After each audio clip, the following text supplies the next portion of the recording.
Pernah nggak sih ngerasa Senin pagi tuh berat banget? Kayak pekerjaan itu cuma rutinitas aja buat bayar tagihan.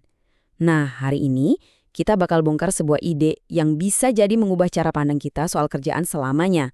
Kita bakal lihat gimana meja kerja kita itu bisa lebih dari sekedar tempat cari duit, tapi jadi sebuah tempat dengan misi yang berarti.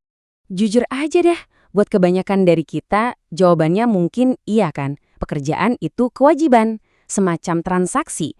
Tapi, gimana kalau itu cuma setengah dari ceritanya?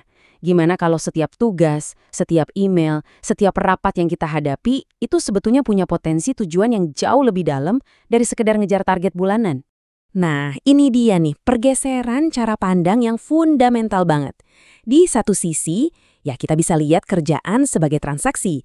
Waktu dan tenaga kita ditukar dengan gaji. Tapi di sisi lain, kita juga bisa melihatnya sebagai sebuah panggilan. Kerangka ini ngajak kita buat beralih dari sekedar ngejar karir menjadi sebuah misi pribadi yang kita jalani tiap hari. Oke, kita mulai dari dasarnya dulu ya. Konsep pertama ini benar-benar mengubah cara kita memandang lokasi. Seringnya kan kita bayangin misi itu sesuatu yang jauh, di seberang lautan sana. Tapi kerangka ini bilang sebaliknya. Misi Anda tuh ada tepat di depan mata, di meja kerja Anda, di dalam tim Anda. Kalau kita dengar perintah pergilah ini, yang kebayang mungkin perjalanan ke tempat-tempat asing ya kan? Tapi sumber ini nantang kita buat lihat dari sudut pandang beda.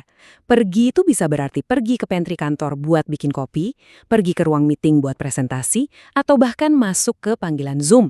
Setiap lingkungan kerja kita itu adalah bangsa atau komunitas di mana kita bisa jadi pengaruh. Nah, biar paham, ada satu istilah kunci nih, marketplace.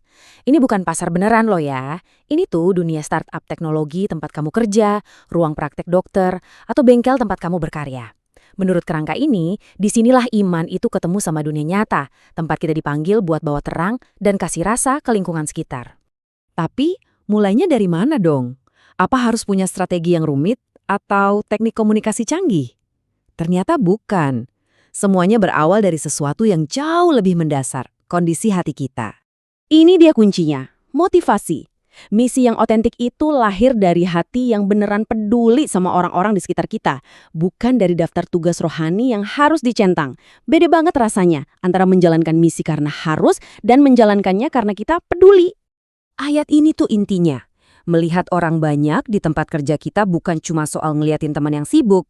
Ini soal benar-benar sadar ada kolega yang lagi berjuang sama deadline, atasan yang stres karena target, atau bahkan anak buah yang diam-diam kehilangan motivasi.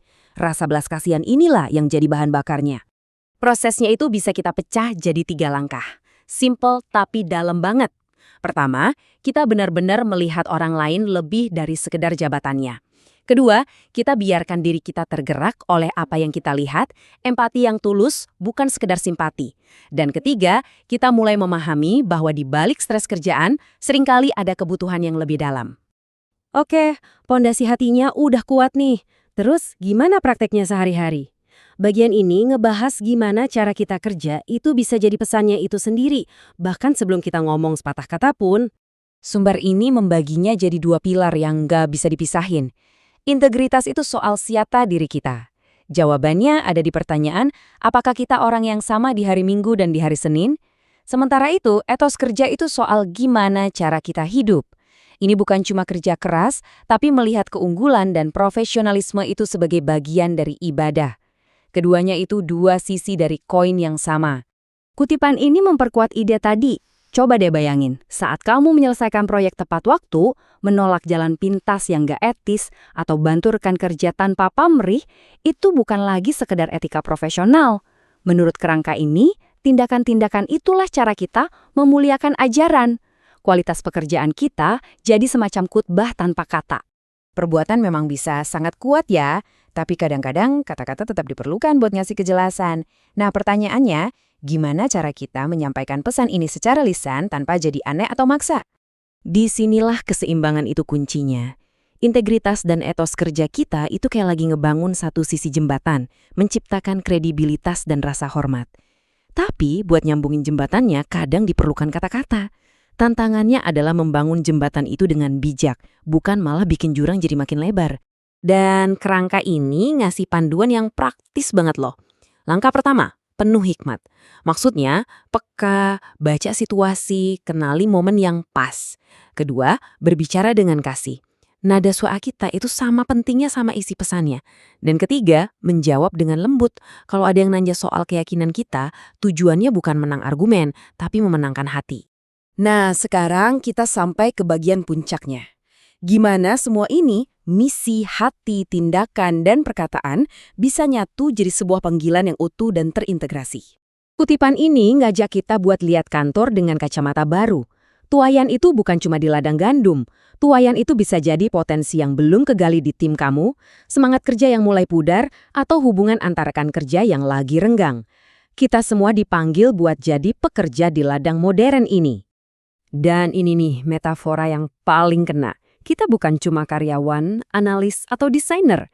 Kita adalah utusan-utusan Kristus, seorang duta besar yang mewakili kerajaan sorga di lingkungan profesional kita. Artinya, setiap email, setiap rapat, setiap proyek, itu semua bagian dari tugas diplomatik kita. Jadi, ya ini tujuan akhirnya. Nggak ada lagi tuh yang namanya kehidupan gereja pas hari Minggu dan kehidupan kerja dari Senin sampai Jumat yang kepisah. Tujuannya adalah sebuah kehidupan yang nyambung, di mana kerjaan profesional dan tujuan rohani kita itu jalan bareng sebagai satu panggilan yang utuh. Maka dari itu, saya mau tinggalin satu pertanyaan buat kita renungkan bareng-bareng. Kalau setiap tugas, setiap interaksi, dan setiap tantangan di pekerjaan kita adalah bagian dari misi yang jauh lebih besar, gimana ya cara kita bakal menghadapi hari Senin pagi besok?